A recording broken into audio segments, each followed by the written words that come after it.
Bonjour, Éric Eboinet, comme l'acteur. Retrouvez-moi sur AfroStyle ou AfroStyle.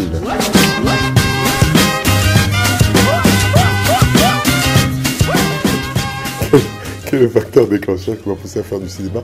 Ben, c'est totalement par hasard, parce que moi je faisais du théâtre, parce que j'étais commercial et j'étais pas un très bon commercial.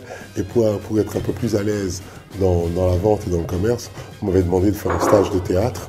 Et de ce stage de théâtre, je me suis retrouvé à intégrer une compagnie de théâtre. Et de là, on m'a proposé de venir faire un film que j'avais croisé. Mon premier film, c'était Chacun cherche son chat de Cédric Lapiche, que j'ai croisé dans une soirée et qui, dans son film, il cherchait des acteurs noirs et puis il m'a engagé.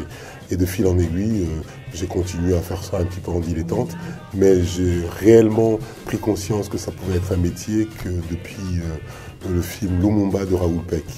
Pas de collaboration, désobéissance civile. Cela fait 80 ans que cela dure. Au début, c'était le trafic d'esclaves. Ensuite, le trafic d'ivoire. Après, la décimation des villages pour exporter le caoutchouc. Et aujourd'hui, les diamants, le cuivre, le manganèse, le zinc. Tout le monde sait qu'elle est pour demain l'indépendance. Mais en fait, j'ai une tendance à souvent faire les méchants.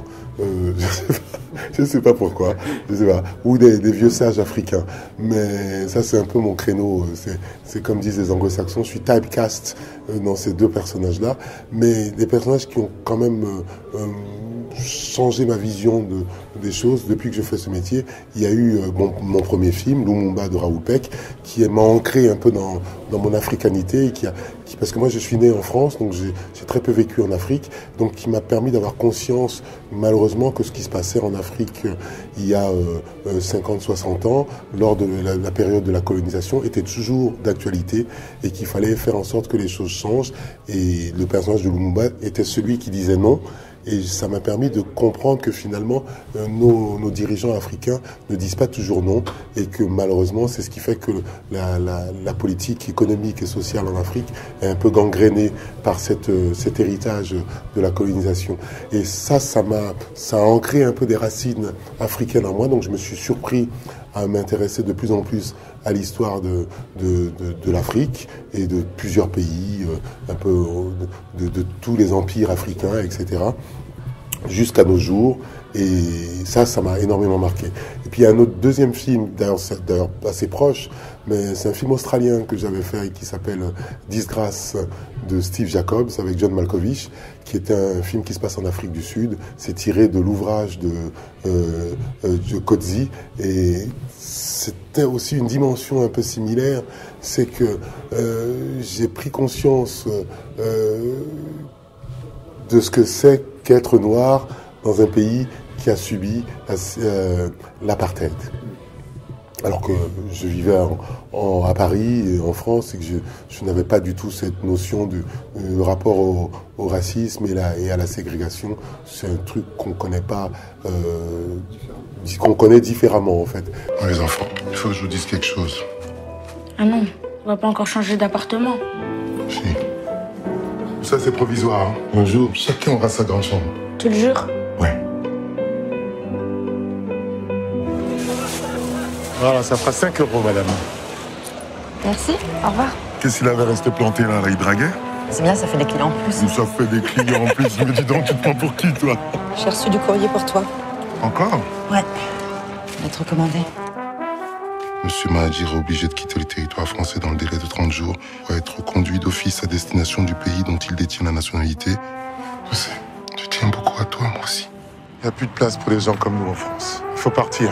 Et où veux-tu qu'on aille, Abbas? Moi, je reste ici. Et papa, il dort où? Avec moi? Prochain film de réalisateur tchadien qui s'appelle Mohamed Haroun Saleh. C'est son premier film qui va tourner en France. Donc c'est une histoire d'amour entre un demandeur d'asile et une Française qui va être interprétée par Sandrine Bonner. Donc c'est une histoire d'amour entre Sandrine Bonner et mon personnage. Et c'est un personnage qui fait une demande d'asile et qui est refusé. Et il est hébergé par cette femme et il y a une histoire qui commence et qui se crée. Et c'est une histoire que j'ai hâte de tourner parce qu'elle est d'actualité et ça permet d'avoir un regard un peu différent sur ceux qu'on appelle les migrants et toutes les personnes qui viennent de travers le monde, qui ont des gros malheurs et des difficultés dans leur pays, que ce soit les guerres et des problèmes sociaux et autres, et qui ont besoin de se dire que peut-être que la vie peut être meilleure dans le pré d'à côté. Et malheureusement, il faut qu'on sache que le monde est quand même...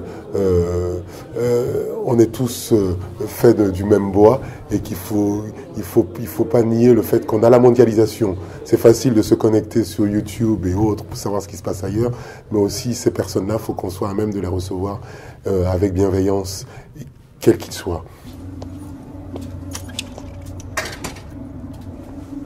T'as pas le sentiment qu'on se fait racketter? Non, non, non. Ça part chez des frères qui se battent. Ils ont besoin d'armes. C'est qui, lui? Un ex-braqueur. C'est lui qui m'a appris à travailler. Il était en cabane. Il s'est fait choper par Broussard. Respect. Mon linge? Il est où, mon linge? Là, il y a un jeune qui est passé là avec un sac. Vous restez près de votre machine, madame. Il y a beaucoup de voleurs dans cette ville. Alors, moi, le gang des Antillais, d'abord, je vais regarder la caméra. Le gang des Antillais.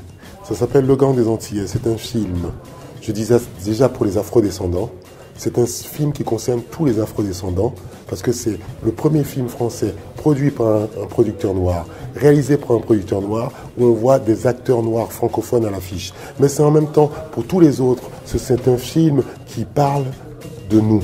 C'est un film qui a une universalité. C'est un film qui parle de toutes ces personnes qui sont pleines de frustration et qui ne savent pas comment survivre et vivre au quotidien et qui essayent de trouver des solutions qui sont parfois mauvaises, mais qui essayent au moins de les chercher et de les trouver.